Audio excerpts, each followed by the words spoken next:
How he could love me, a sinner condemned unclean.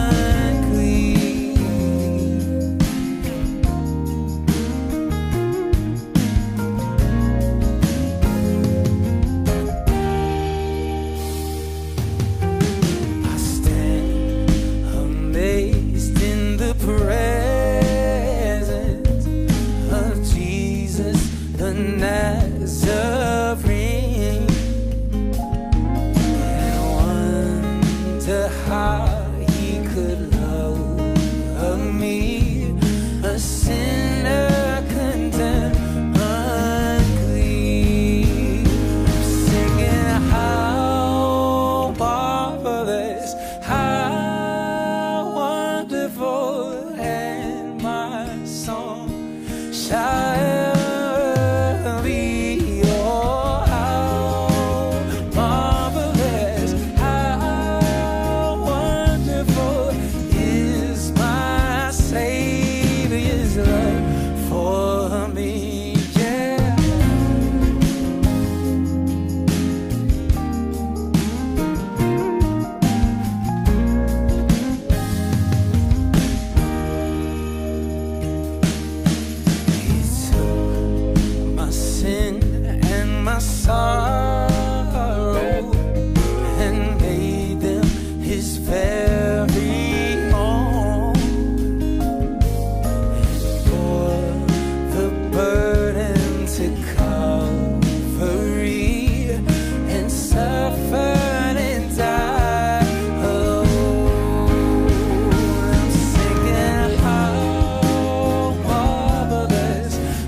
so I would live. I stand amazed, I stand amazed. Bore the curse of all my sin, major enemy or friend. I stand amazed, I stand amazed.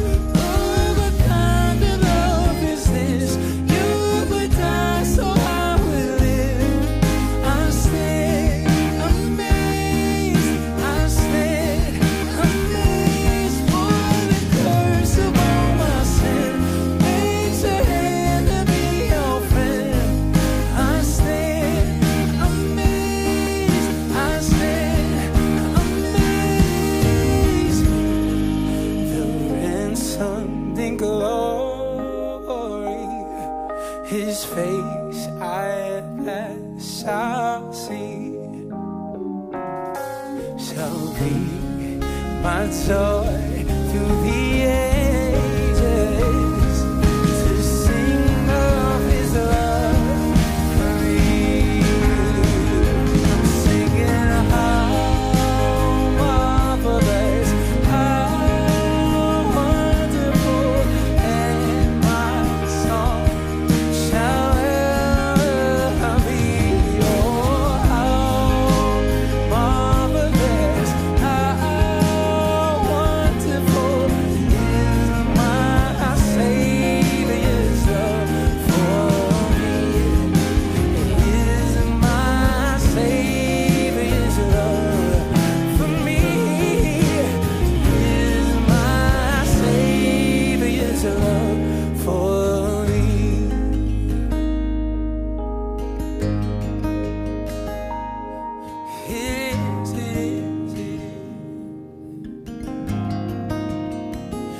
singing how marvelous, how wonderful, and my song shall ever be. Oh, how marvelous, how wonderful is my Savior's love for me.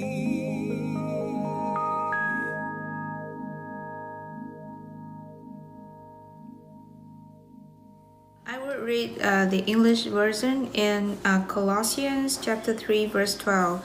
Therefore, as the elect of God, holy and beloved, with the tender mercies, kindness, humility, meekness, long-suffering. And Ephesians chapter 4 verse 23 and 24.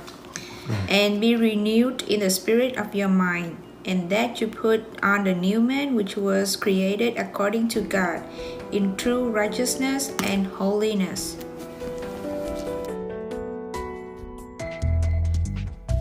Good afternoon. Happy Sunday, boys and girls. Ladies and gentlemen, I'm happy to speak to you again today virtually, and I can't wait to see you again in person. Really, I can't wait for this thing to be over and we can all meet and sit down and talk face to face. Now, without further ado, I want to talk to you today about attitude, and mainly what God has to say about attitude through the Apostle Paul in the New Testament. There are two verses that I want to point your attention to. The first one is Colossians 3:12, where it says, we are to clothe ourselves.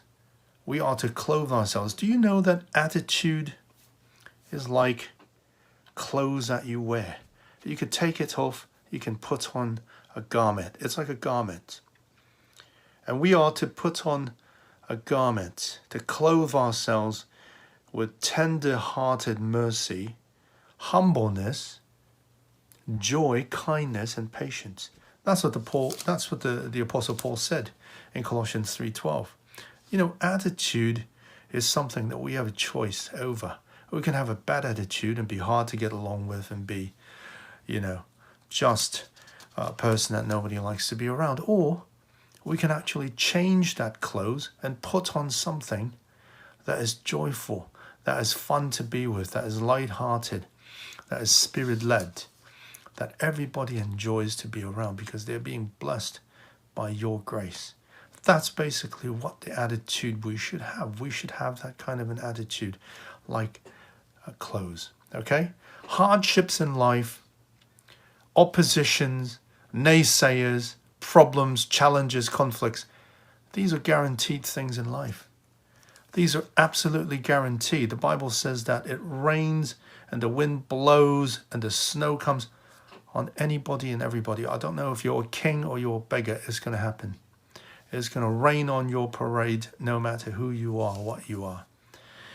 But our attitude is something that is optional. We don't need to suffer through or have a very bad attitude through these things. We can actually choose to have a good attitude. A good attitude, in fact, is a choice in our heart and in our mind. We have that choice to be able to actually take a better attitude. If we find that we are having a bad attitude towards things, if we really think about it, we can take that garment off and clothe ourselves with a better garment. That attitude of newness, of the renewing of our mind, which brings me to the next word from Ephesians chapter 4, verse 22, I believe. Let's check here. It's 23 and 24. So it's Ephesians chapter 4, verse 23 and 24. And it says, let the Spirit renew your minds, and daily renew your mind for the better, so that we are like Christ, who actually made us his people. That is the way we're supposed to be. Let the Spirit renew your mind. Take off the old, put on the new. let the Spirit renew our minds. You know, a lot of times we have problems, we have things that we want to be better in. Attitude is the key to going further and more successes in your life. It's not your education, it's not the people you know, it's not what you know, it's not what you don't know, it's not your family background, it's not your skin color, it's not how well you are spoken. It has nothing to do with that. Most of the time, it's your attitude. If we think of an airplane is like this. If we go down a little bit over the course of days or weeks or minutes or hours, the plane could actually go down very far. But if we actually adjust our attitude to go up a little bit, just a little bit, we can actually over some time gain a lot of altitude. We can go much, much higher. And that's what I want you to see today. Allow the Spirit to change your attitude. Whatever attitude you have that was not right, that was not good, that was going against people or going against yourself and bringing failures to your life. Change that attitude with the Spirit's help and clothe yourself with new clothes, new attitude, the attitude of positiveness, the attitude of truthfulness, of humility, of kindness, of mercy, and of humility. I said that before, and that's the way to get better and better and more successful in your life. I hope this sermon, this short talk has given you some things to think about and it has blessed you. Okay, and I hope to see you very soon. Shalom.